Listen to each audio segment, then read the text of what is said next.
The ending of Supernatural has always been one of television's most debated topics, but it turns out what we saw wasn't even close to the darkest version the creators once considered. Showrunner Eric Kripke, the mastermind behind Supernatural's early seasons, recently revealed that his original plan for the series' conclusion was far grimmer than either of the finale's fans eventually got. When Supernatural first aired in 2005, Kripke envisioned a 5-season story that would end with Season 5's swan song. That episode, featuring Sam's sacrifice to stop Lucifer and Dean settling into a quiet life, was meant to close the Winchester brothers' journey. But due to the show's massive popularity, the network kept it alive for 10 more seasons. As a result, Supernatural ended up with 2 finales, the Season 5 ending that many call poetic, and the Season 15 finale that divided fans. Yet, according to Kripke, there was once a third, much darker version, one that fans should probably be thankful never made it to screen. In a recent conversation on the Supernatural Then and Now podcast with Rob Benedict and Richard Speight Jr., Kripke explained what he had initially planned. His version would have started similarly, with Sam trapped in hell and Dean struggling desperately to save him. But here's where things would have taken a chilling turn. Dean would ultimately fail. Instead of saving Sam, Dean would have learned to let go, accepting that he couldn't rescue his brother this time. That sounds tragic enough, but Kripke's next twist would have sent Supernatural into an entirely different, far more haunting direction. After Sam's loss, Dean would have gone back to live a normal life with Lisa. They would have a baby girl, and Dean would name her Samantha. The finale would then cut to a tender scene of Dean tucking baby Samantha into her crib, kissing her goodnight, and leaving the room. But just as the lights dim, a dark shadow would appear over the crib. The camera would pull back, echoing the pilot's opening moments, the same way Mary Winchester was killed, implying the cycle was about to repeat. In that vision, Dean would unknowingly become his father, John Winchester, and little Samantha would be the new generation's hunter, doomed to the same cursed life. It's poetic, sure, but in the bleakest possible way. Take your brother outside as fast as you can! Don't look back!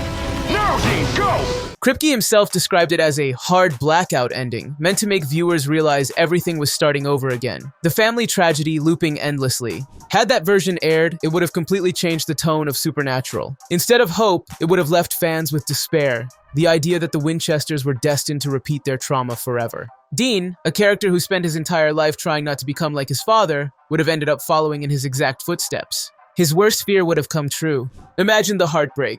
Dean, who protected Sam like a parent, becoming the same man he once resented. Sam, who fought to break free from the hunting life, stuck in hell for eternity. And a baby, innocent and unaware, marked by fate to continue the same bloody legacy. The very concept undercuts one of the core messages of the show, that love, sacrifice, and perseverance could overcome destiny. Even Kripke admitted that the ending was far from satisfying. He said it would have played like a horror movie twist, a cruel wink to the audience, similar to the final jump scare in Friday the 13th. While it might have been memorable, it would have stripped the Winchesters' journey of the meaning and emotional growth they'd earned over 5 seasons. In comparison, both the actual endings we got, Season 5's swan song and the series finale in Season 15, handled the brothers' arcs with more closure, even if imperfectly. Swan Song remains beloved because it captured what Supernatural was truly about. 2 brothers fighting fate together until the very end. Sam's sacrifice was heartbreaking, but it had weight. Dean's attempt to live a normal life was bittersweet, not hopeless. Season 15's finale, though more divisive, still respected that bond. Dean's death at the hands of an ordinary vampire was unexpectedly simple, but it also grounded his story. He died doing what he always did, protecting others, and his afterlife reunion with Sam gave fans at least a moment of peace. Compared to Kripke's nightmare scenario, those endings feel almost merciful. Hey, Sammy. Dean? If the show had gone with the original idea, Supernatural would have ended not as a story of brotherhood and resilience, but as a cruel cycle of tragedy. It would have rewritten Dean's growth, turning him into the man he never wanted to be.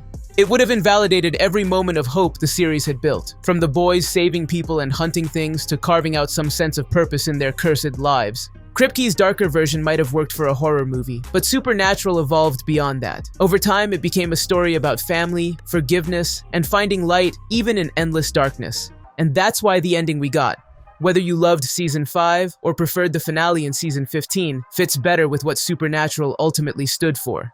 In a way, the reveal of this scrapped ending makes both existing finales look even stronger. The Winchesters deserved closure, not a cruel repetition of pain. Fans waited 15 years for their story to find peace, and though some still debate the execution, they got an ending that honored the brothers' journey rather than erasing it. So, while the thought of Dean naming his daughter Samantha is touching, the idea of history repeating itself would have left audiences gutted and furious. Thankfully, Kripke trusted his instincts enough to walk away from that path. Supernatural may have broken hearts, but at least it didn't break the very soul of its story. What do you think of Eric Kripke's original, darker ending for Supernatural? Would you have preferred that horror-style twist? Or are you glad the show gave Sam and Dean a chance at peace? Drop your thoughts in the comments, follow us on Facebook, and subscribe on YouTube for more deep dives into your favorite shows. Thanks for watching, and we'll see you in the next one. Yeah, I'm talking to you. Trust me. Let it go.